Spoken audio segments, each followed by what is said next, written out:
दोस्तों नमस्कार, मैं Rajnish Kumar PVR aquaculture farm से। कैसे मेरी पीवीआर एक्वा फैमिली। दोस्तों हमारी लास्ट की 4-5 वीडियो में हम टोटल डिस्कस कर रहे हैं फीड, प्रोटीन, एनर्जी, न्यूट्रिशन।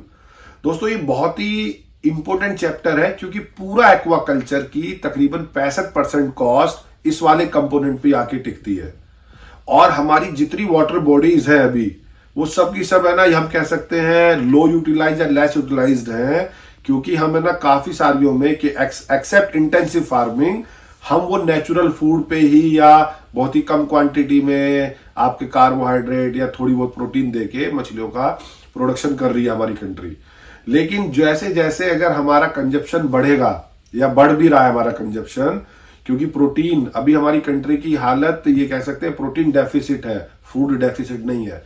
तो अगर प्रोटीन चाहिए तो हमें अपना प्रोडक्शन भी पर कैपिटा मेजरमेंट पे जाना पड़ेगा। तो उसके अकॉर्डिंग हमें फीड एंड न्यूट्रिशन बहुत ही इंपॉर्टेंट कंपोनेंट्स है एक्वाकल्चर को लेके।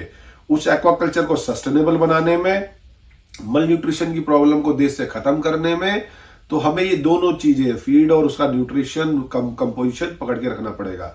हमें ये ध्यान रखना है कि जो बायोलॉजिकल वैल्यूज है, जिसे हम कहते हैं कि हमारा क्या ग्रोथ आएगा, क्या सर्वाइवल होएगा, क्या प्रोडक्शन है, बायोलॉजिकल वैल्यूज को हमें दिमाग में रख के प्रोटीन, न्यूट्रिशन, फूड हमेशा दिमाग में चलना चाहिए कि अगर हमने फीड इतना खिलाया तो क्या प्रोडक्शन होगा, क्या सर्वाइवल आ रहा है, कितने टाइम में ग्रोथ ले रहे हैं, हमारा जो ड्यूरेशन है ग्रोथ की वो कितना बड़ा हो रहा है, नहीं हो रहा है। तो बायोलॉजिकल वैल्यू हमें पता होनी चाहिए कि इस प्रोडक्ट में इतनी न्यूट्रिशनल वैल्यू है, उतनी उसकी बायोलॉजिकल वैल्यू है। दूसरा मेजर कंपोनेंट हमें उसकी न्यूट्रिशनल वैल्यू, जो कि हम डायरेक्ट कोरिलेट कर सकते हैं फीड कन्वर्जन रेशो से या प्रोटीन एनर्जी रेशो से, क्योंकि जो मछली इंटेक करती है उसको हम फीड कन्वर्जन रेशो से कैलकुलेट करते हैं और प्रोटीन एनर्जी रेशो निकालते हैं कि किस इंग्रेडिएंट में क्या प्रोटीन है और उसका क्या एनर्जी लेवल है। जैसे कार्बोहाइड्रेट, फैट और प्रोटीन सब में एनर्जी लेवल्स अलग होता है, तो हम एक उसका अनुपात निकाल लेते हैं कि वो उस टाइम हमारे फिश के साइज के अकॉर्डिंग उसको कितनी कंजप्शन की रिक्वायरमेंट है।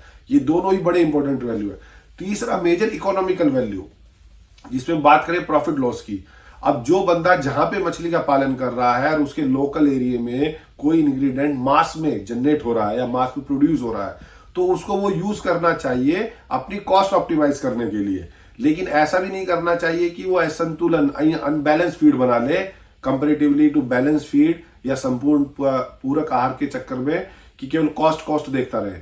हमें वो एकदम देखना है कि भैया संतुलन बना रहे, इकोनॉमिकल वैल्यू रहे।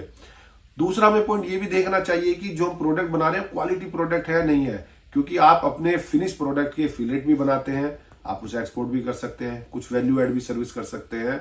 क्योंकि अगर हमारे प्रोडक्ट में दम नहीं होगा, क्वालिटी प्रोडक्ट नहीं हो, क्वालिटी प्रोडक्ट डायरेक्ट बनेगा जब वो हाई न्यूट्रिशन फीड मिलेगा उसको, तो वो क्वालिटी प्रोडक्ट बनेगा। अगर वो फाइन प्रोडक्ट अच्छा नहीं बना तो मार्केट में हम अपना ना फेस वैल्यू क्रिएट कर पाएंगे, ना मार्केट का शेयर कैप्चर कर पाएंगे। तो फिर हम सेवल एज ए जो पुराने कई डिकेड से पद्धति से मछली चल रही है उसी में चलते रहेंगे।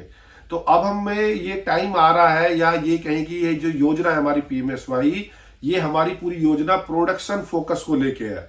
लेकिन जो अगली योजना आएगी वो 100% आपकी सर्विस बेस आने वाली होगी, जो हमारी 25-26 के बाद आएगी, जिसमें कि हम ये देखेंगे कि है ना एंटरप्रेन्योर्स ज्यादा से ज्यादा वैल्यू एड क्या कर रहे हैं, फिनिश प्रोडक्ट्स क्या जा रहे हैं। अभी तो हम प्रोडक्शन फेज की लड़ाई कर रहे हैं कि प्रोडक्शन को जो हमारा गैप है हम उसको कैसे मिनिमाइज कर पाए और कैसे अपना प्रोडक्शन एनहांस करें।